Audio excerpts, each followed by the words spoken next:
सुनते हैं। अमीन माशाल्लाह ख्वाजा आसिफ साहब, जिनसे सफारती गुफ्तगू का दूर दूर से भी कोई वास्ता नहीं है, वो पाकिस्तान के वज़ीर ख़ारजा बने हैं। और दस्तगीर साहब, जिनको दफ़ा का अलफ बे नहीं आती, उनको दिफा का वज़ीर बनाया गया। तो ये साहब आपको एक सियासत नज़र आ रही है, इसमें कोई परफॉर्मेंस उसका कोई अंसर नहीं है। उसके बाद दराड़ें जो आपको नज़र आ रही हैं कि चौधरी निसार साहब, जिनकी बड़ी ख्वाहिश थी कि उनको वज़ीर ख़ारजा बनाया जाए, लेकिन उनको बिल्कुल साइड लाइन कर दिया गया है, उनको बिल्कुल एक तरफ कर दिया गया है। और उसके अलावा दानियाल अजीज़ साहब का भी सुना था कि उन्होंने माशाल्लाह बहुत ज़्यादा खिदमत की और नौकरी की, लेकिन उनको भी वो चीज़ नहीं मिली जो कि उनकी ख्वाहिश थी, और वो भी तशरीफ़ नहीं लाए। उसके अलावा एक चीज़ बहुत अय्या है कि ये ज़्यादातर उन लोगों को लिया गया है जो मोहतरमा मरियम साहबा की जो वहाँ पे मीडिया सेल थी उसके साथ जिनका ताल्लुक़ था, तलाल और ऐसे लोग, उनको ले लिया गया है। लेकिन ये अभी इब्तिदा है, अभी शुरुआत है।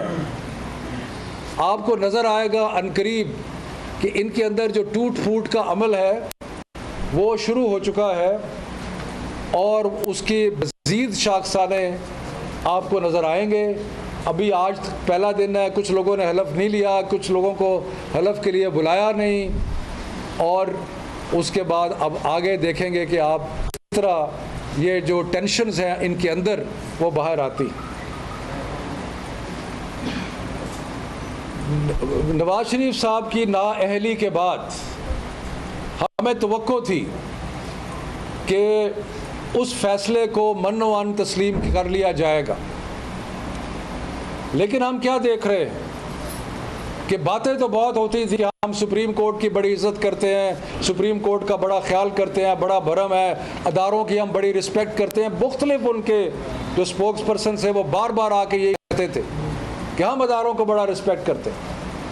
लेकिन अफसोस से कहना पड़ता है कि सुप्रीम कोर्ट का फैसला आने के बाद जिस तरीके के ये ज़बान इस्तेमाल हो रही है सुप्रीम कोर्ट के लिए, जिस तरीके से खुले तौर पे बुरा भला कहा जा रहा है सुप्रीम कोर्ट, पंजाब के वज़ीर कानून जो है वो कहते हैं फिक्स मैच है, दूसरे लोग जो है जजों को अटैक कर रहे हैं। एक मीडिया हाउस है वो स्टोरी पे स्टोरी दे रहा है जजों के खिलाफ। थोड़ा सा ख्याल आना चाहिए इनको। हमें जो मर्जी कह लें, हम सियासी लोग हैं, हमें फ़र्क पड़ता, आप लोग कहते रहे। लेकिन जिस तरीके से आपने सुप्रीम कोर्ट को अटैक करना शुरू किया है और जिस तरीके से आपने नफ़ी करनी शुरू कर दी है उनके फ़ैसले की, नवाज शरीफ साहब को इससे हटाया गया कि उन्होंने झूठ बोला, उन्होंने मिसलीड किया, उन्होंने अपने असासे पाए और अपने बैरूनी मुल्क असासे जो थे उनके बारे में कोई एक्सप्लेनेशन नहीं दे सके। लेकिन वो कानून की खिलाफ वर्जी करते हुए अब भी सारे फैसले कर रहे हैं। वज़ीर आज़म जाता है वहाँ पे और जाके उनसे पूछ के अपनी कैबिनेट बनाता है। लेकिन ज़्यादा इम्पोर्टेंट बात जो है वो ये है कि इदारों का एहतराम हमें नज़र नहीं आ रहा। आपको याद होगा कि फ़ैसले में ये कहा गया था कि एक जज साहब जो है वो ख्याल करेंगे, देखेंगे, ओवरसी करेंगे नैब के जो केसेस हैं। ये फैसले में कहा गया था। जब सुप्रीम कोर्ट ने जस्टिस इजाज़ुल हसन को अपॉइंट किया है तो अब ये उनको डायरेक्टली अटैक कर रहे हैं और मुख्तलिफ तावीलें और मुख्तलिफ सिलसिले दे रहे हैं। इनके अलावा मुझे बहुत अफसोस है कि जो अपने आप को सिविल सोसाइटी कहते हैं, जो अपने आप को इंसानी हकूक़ के अलमबरदार समझते हैं, वो भी सुप्रीम कोर्ट को अटैक कर रहे हैं और खुला अटैक कर रहे हैं और बुरा भला कह रहे हैं। अगर आप इंसानी हकूक़ के अलमबरदारी करते हो तो आपको सोचना चाहिए कि इंसानी हकूक़ का अल्टीमेट मुहाफ़िज़ हमारे मुल्क में सुप्रीम कोर्ट है। लेकिन आप क्या कर रहे हैं? आप सुप्रीम कोर्ट पे हमला कर रहे हैं। आपकी जो एक रंजिश या हेट्रेड है पाकिस्तान के इदारों के लिए, वो आपको इस लेवल पे लेके जा रही है कि आप उन इदारों पे भी हमला कर रहे हैं, एस्टेब्लिशमेंट पे भी हमला कर रहे हैं, सुप्रीम कोर्ट पे आपको कुछ नज़र नहीं आ रहा। और ये है इंसानी हकूक़ के लंबरदार, उनको और कुछ नज़र नहीं आ रहा, सिर्फ और सिर्फ सुप्रीम कोर्ट में बुराई नज़र आ रही है। क्यों? क्योंकि करप्ट माफिया जिसने इस मुल्क को लूटा है, फाइनली उसका एहतसाब हुआ है। और ये लोग जो अलमबरदारी करते हैं इंसानी हकूक़ की और बाकी चीज़ों की, और सिविल सोसाइटी कहते हैं अपने आप को, ये सिविल सोसाइटी जो है वो आके इन अदारों को अटैक कर रही है। नून लीग से हमें कोई तवक्को नहीं है। जो आपको एक गिरी हुई कैंपेन और गिरी हुई नज़र आ रहा है तहरीक इमरान खान साहब के ख़िलाफ़ और तहरीक इंसाफ के ख़िलाफ़, हमें पता था इस चीज़ का, हमें इतला थी इस चीज़ की। हमें पता था कि अब ये डिस्क्वालिफिकेशन के बाद, जबकि सुप्रीम कोर्ट के जैसे अदारे ने नाअहल करार दिया नवाज शरीफ को और कहा है कि ये शख्स अनफिट है प्राइम मिनिस्टर के लिए, उसके बाद हमें खबर रही थी कि ये अब एक गिरी हुई गंदी कैंपेन जो है वो लॉन्च करेंगे।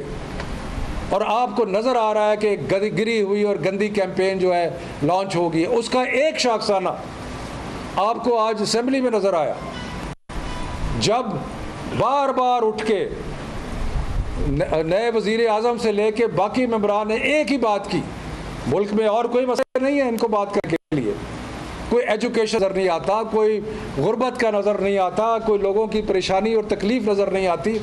इनको एक ही नज़र आया कि जी बड़ा ये हुआ है और तहकीक होनी चाहिए, क्योंकि ये खुद ही तो उसके तहरीक करने वाले हैं, ये इन्हीं की वजह से हुआ है, यही मुहर्रिक हैं उसके,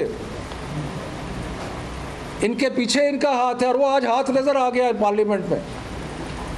और फिर एक जल्दी से एक आज ही कमेटी बना दें। हमें किसी तहकीक से कोई इनकार नहीं है, तहरीक इंसाफ को किसी ऐसी तहकीक से कोई इनकार नहीं, लेकिन तहकीक फेयर और गैर जानिबदार होनी चाहिए। ये जो कमेटी बना रहे हैं, मेरी ज़ाती राय में, पार्टी का फैसला अभी आएगा इस पर, लेकिन मैं आपको ये अर्ज़ कह रहा हूँ कि ये कमेटी हमारे सियासी हरीफों की है, क्योंकि पार्लियामेंट में बाकी लोग जो बैठे हैं वो हमारे सियासी हरीफ हैं। वो कैसे गैर जानिबदाराना इंक्वायरी करेगी? वो कैसे जो लोग हमारी शक्ल नहीं देखना चाहते वो हमारे खिलाफ इंक्वायरी करेंगे? वो हमारे साथ ऊपर जजमेंट पे बैठेंगे जो खुद मुहर्रिक हैं इस डर्टी कैंपेन के, तो वो बैठेंगे।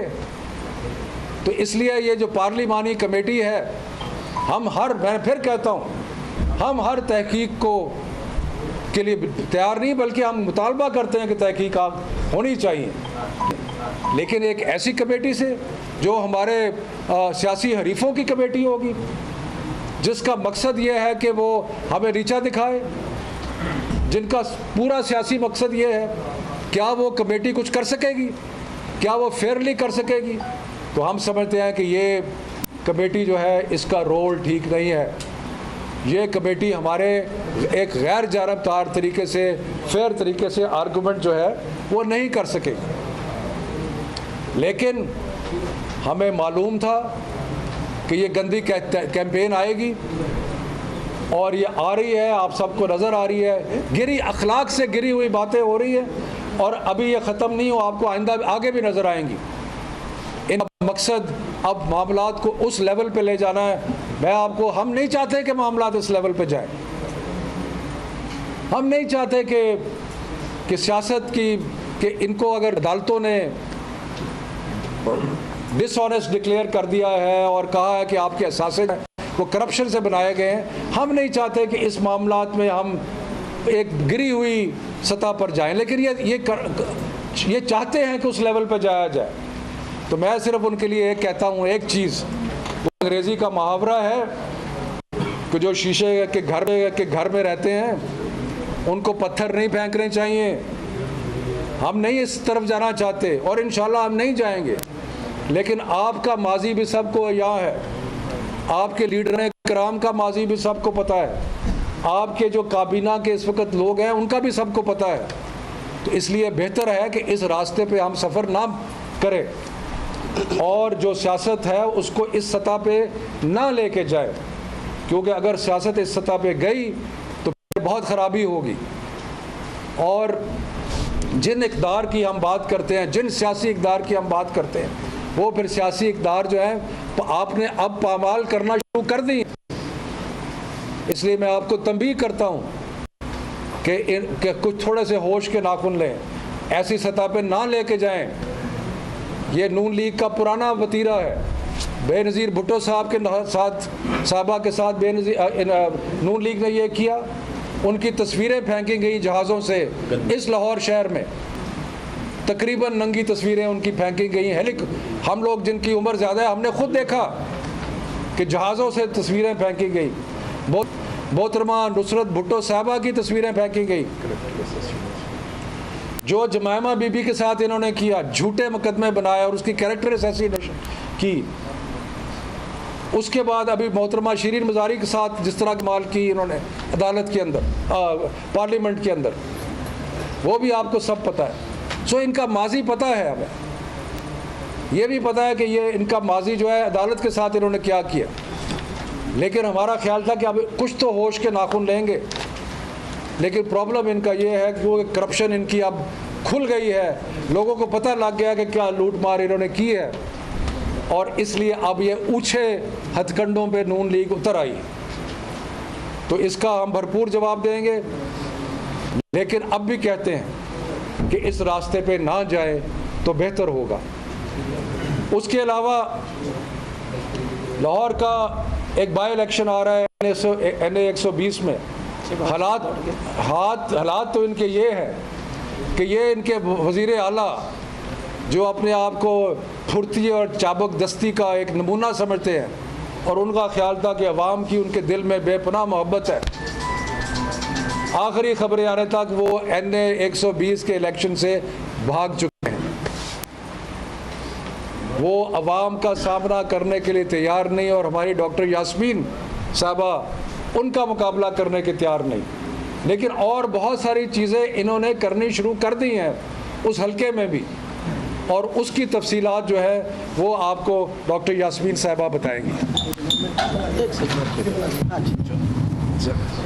एक तो मैं आपको बताती चली जाऊं कि आप सबको पता है कि हमारा शेड्यूल है वो आ गया, शेड्यूल सामने आ गया। जब इलेक्शन का शेड्यूल आ जाता है तो उस इलेक्शन के शेड्यूल के बाद ना कोई डेवलपमेंट हो सकती है उधर, और कैंपेनिंग के लिए ख़ास तौर पे उन्होंने मना कर दिया है कि आप ना कोई मिनिस्टर ना कोई और आ सकता है वहाँ। तीसरी अहम चीज़ है कि जी जब शेड्यूल आ जाता है तो फिर हम वोटर लिस्ट मांगते हैं। अब वोटर लिस्ट के बारे में कल भी आपको पता है कि एक ख़बर हमने दी थी कि हमने वोटर लिस्ट चैलेंज कर दी है। वो मैं आपको कल तक मैं तफसीलात आपके सामने रखना, आज प्रेस कॉन्फ्रेंस में रखना चाह रही थी। पिछली दफ़ा इलेक्शन के अंदर 2,95,000 वोट टोटल थे हमारे इलाके के अंदर, 2,95,000।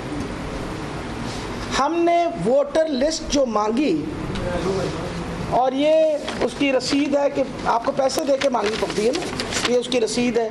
हमने उनसे जाके वोटर लिस्ट मांगी, उस वोटर लिस्ट जो हमें उन्होंने दी वो इनकम्प्लीट थी। उन्होंने हमें 2016 की 31 दिसंबर तक लिस्ट दी है, 2016 की 31 दिसंबर तक लिस्ट दी है। हालांकि अकॉर्डिंग रूल्स जो पहली तारीख इन्होंने 1 अगस्त को अनाउंसमेंट की, तो 31 जुलाई तक जितने लोग इसमें शामिल हुए हैं वो हमारे पास लिस्ट होनी चाहिए थी।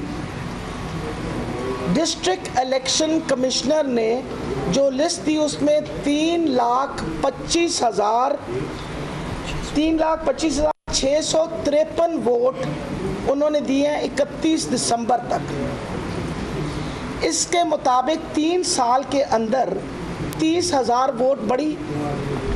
आप इसकी एवरेज निकालें, औसत निकालें, तो पता लगता है कि 10,000 वोट हर साल बढ़ी। अब ये 7 महीने की जो वोट आनी है, हमें शुनीद है कि जो को 25,000 वोट बढ़ने लगी। तो मैंने वैसे सोचा कि शायद 18 साल पहले अचानक इस हलके के अंदर बच्चों की तादाद जो पैदाइश की तो शायद बहुत बढ़ गई थी, क्योंकि ऐसा ही होता है ना कि जी बच्चे पैदा होते हैं, फिर बड़े होते हैं 18 साल की उम्र में, फिर उनकी वोट बनती है। ऐसा ही होता है कि भी एडिशन होती है। तो शायद अचानक उस साल बहुत ज़्यादा पैदाइश हो गई, क्योंकि अगर 30,000 वोट बढ़ रही है तो उसके पीछे कोई ना कोई माजरा तो होगा ना। मैं तो क्योंकि मैं साइंस स्टूडेंट, मैं तो इमीडिएट एनालिसिस करना शुरू कर देती हूँ कि भाई ये किस तरह हुआ, क्योंकि हमें ना तो उन्होंने अभी दी और उन्होंने कहा जी हमारा ख्याल है को 25 से 30,000, यानी जो वैसे एवरेज 10,000 लेवल बढ़ रहा था हर साल, वो अचानक 7 महीने के अंदर 30,000 बढ़ गया। मतलब this is what they have said. उन्होंने कहा हमारे पास मुकम्मल रिकॉर्ड नहीं है। इलेक्शन कमीशन ने इलेक्शन का शेड्यूल अनाउंस कर दिया है। उन्होंने कहा हमारे पास पूरा रिकॉर्ड नहीं है, हम आपको मुकम्मल लिस्ट नहीं दे सकते, हम इसको वेरीफाई नहीं कर सकते। हमने उनसे कहा कि जी कल हमने उनको एप्लीकेशन दी कि आपने हमें मुकम्मल लिस्ट नहीं दी, हमें जल्द से जल्द मुकम्मल लिस्ट दीजिए, बिकॉज़ हमें पता चलना चाहिए। क्योंकि आप देखें, आपको कुछ चीज़ें मैं बताना चाहती हूँ। जो भी मनूवरिंग होगी, ये वैसे भी इन्होंने माशाल्लाह PhD की हुई है, बहुत पढ़े लिखे हैं धांधली के अंदर। अब कहीं ना कहीं तो धांधली करनी थी, इनको क्या पता था कि अचानक इलेक्शन आ जाएगी सर के ऊपर। अब उसके अंदर they have delayed that 7 months.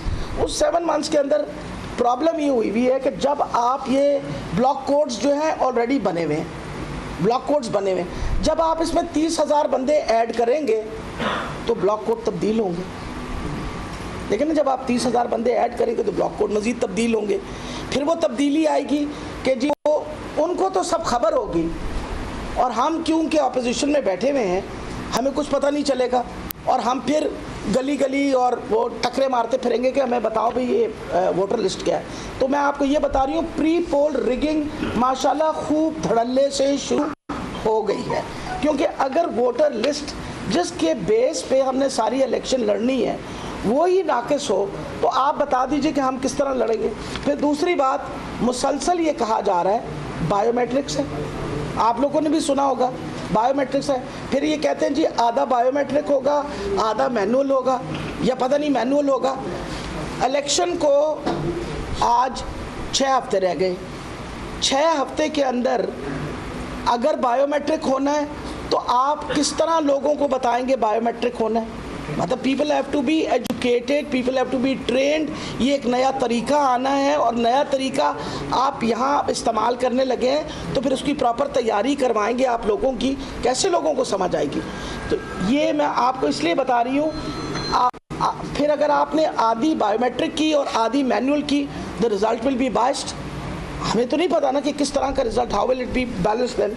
फिर अब मकसद ये है कि एक सबसे अहम चीज़ जो है वो ये थी कि हमने रिक्वेस्ट की है उनको, कराची के अंदर ये सामना करना पड़ा कि सलमान गनी वो जो है की नाम गनी साहब जो है, उनका जो रिज़ल्ट है उसके ऊपर कॉन्ट्रडिक्शन इसलिए चल गई कि जब रिज़ल्ट आया तो फ़ौज ने वहाँ खड़े होकर कहा, जो प्रिजाइडिंग अफसर था, कि आप ये व्हाट्सएप करें, ये रिज़ल्ट जो है ये इसकी तस्वीर लें और आप RO को व्हाट्सएप कर दें। उन्होंने उस वक़्त तक प्रिजाइडिंग अफसरों को बाहर निकलने नहीं दिया जब तक सारे प्रिजाइडिंग अफसर ने व्हाट्सएप रिज़ल्ट को नहीं किया। जब रिज़ल्ट व्हाट्सएप होकर चला गया तो जो वो रिज़ल्ट वहाँ से अनाउंस हुआ उसमें 22,000 वोट का फ़र्क आ गया, जो टोटल व्हाट्सएप का रिज़ल्ट है। मकसद ये है कि मैं आपके सामने क्यों आई हूँ, मैं आपके सामने इसलिए आई हूँ कि देखें, पिछली दफ़ा तो मुझे इन सारी चीज़ों की कोई समझ नहीं थी। मैंने तो समझा था इलेक्शन जो है कि बड़ा ऑनेस्ट प्रोसेस होता है, मैं वोट मांगूंगी, जो मुझे वोट देना चाहेगा वो मुझे वोट दे देगा, जो मेरे ख़िलाफ़ देना चाहेगा वो मेरे ख़िलाफ़ दे जाएगा। मतलब इट वाज माय सिंपलिसिटी, बेवकूफ़ी थी मेरी। लेकिन पिछले 4 साल के अंदर खान साहब ने हमें काफ़ी पढ़ा दिया, हमें इलेक्शन का सिस्टम तो सही समझ आ गया। अब इलेक्शन सिस्टम सही समझने में 2 बड़ी अहम चीज़ें हैं कि ये रिज़ल्ट जो है ये प्रिजाइडिंग अफसर व्हाट्सएप करे।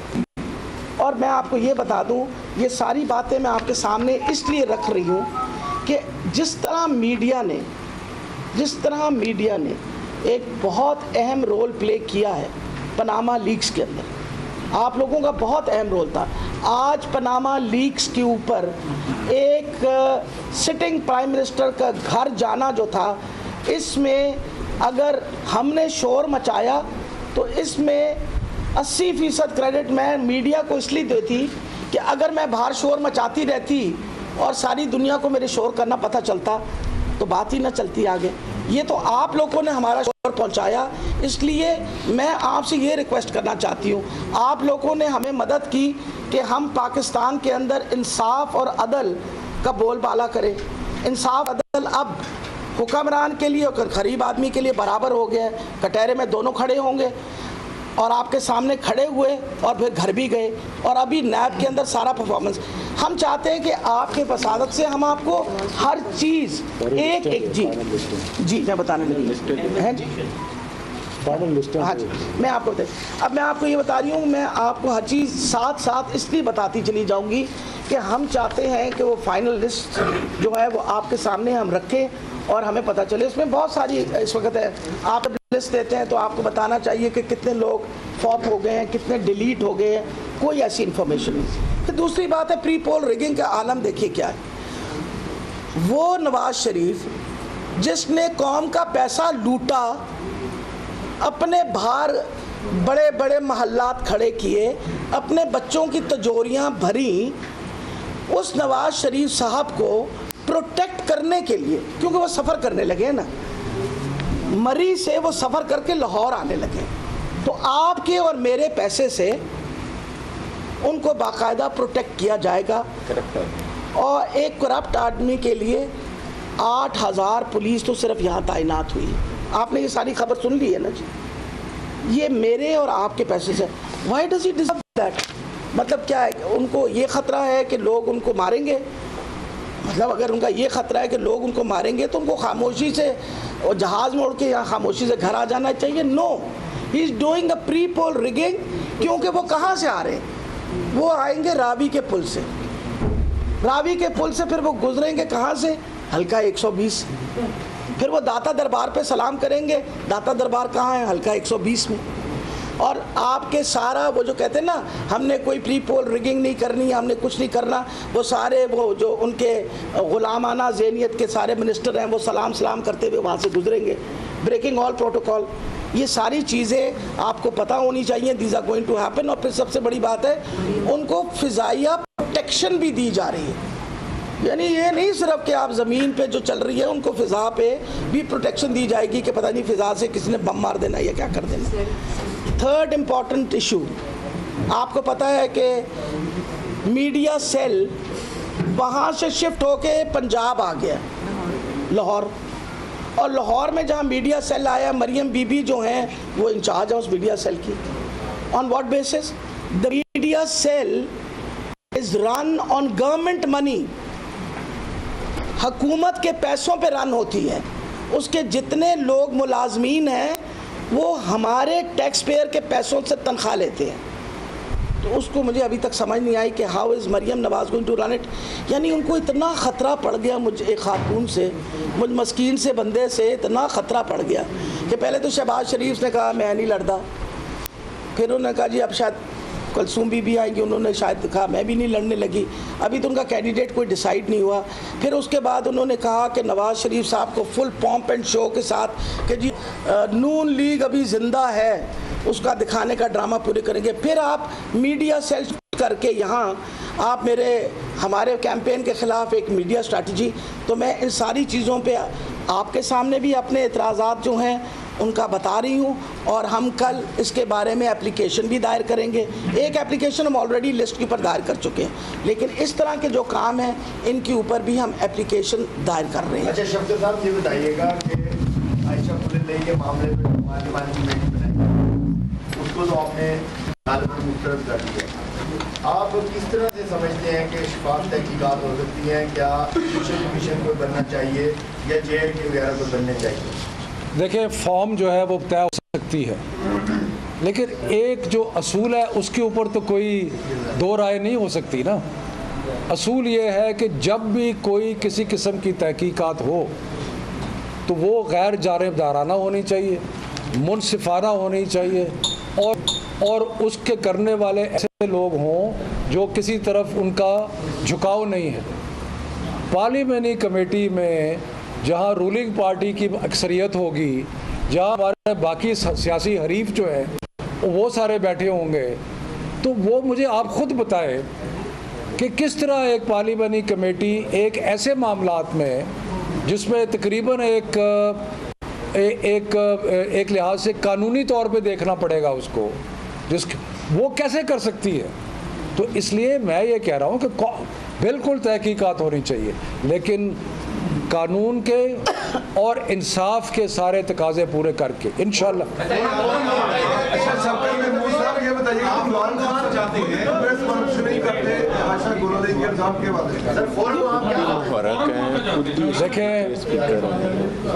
देखें बात यह है कि मैंने आपको पहले गुजारिश कर दी है कि इसके पीछे है कौन। ये जो आगे आ रहे हैं उनके बारे में हमें क्या ज़रूरत है। जो असल लोग तो वो हैं जो पीछे बैठ के आगे धकेल रहे हैं, और ये हमारे लिए कोई एक मिनट, ये हमारे लिए कोई एक मिनट में ख़त्म कर लूँ ना, हमारे लिए इसमें कोई अचंभे की बात इसलिए नहीं है कि हमें तो पता था कि ये होना है। सारा मलबा नूरी पे डाला जा सकता है 100%। मैं कह रहा हूँ कि मैं इस वक्त उसके बारे में एग्जैक्टली नहीं, लेकिन मैं आपको उसकी जो ज़रूरियात है बता रहा हूँ कि गैर जानिबदार हो, उसके अंदर इंसाफ के सारे तकाजे पूरा करता हो। वो हमारे हरीफ हमारे ऊपर जजमेंट देंगे। जुडिशल भी हो सकता है, कोई भी हो सकता है। बिल्कुल नहीं, सब झूठ है। डॉक्टर साहब, अगर पूरी काबीना जो है उसका फैसला किया जा सकता है तो आपके उम्मीदवार का अब तक फैसला क्यों नहीं किया जा रहा सर? अगर पूरी 47 गुजरा का फैसला किया जा सकता है तो 120 के उम्मीदवार नहीं किया जा सकता? मुश्किल क्या है इसमें? मेरा ख्याल है जी, अब खुदा जाने, मैं तो नहीं समझी, शायद मैंने बहुत दफ़ा ललकार दिया उनको कि तशरीफ लाए। मैंने कहा आ जाए मैदान में, तो शायद वो कुछ घबरा से गए कि शायद। और जी कोई एक करके कोई जल्दी नहीं है। एक सेकंड बात की जाए तो बीबी शहीद की जो पिक्चर थी हवाई जहाज के लिए कराई गई थी, क्या आप समझते हैं कि दूसरी नवाज शरीफ दूसरी रवैश पे जा रही है जो मैंने आपको एक मिनट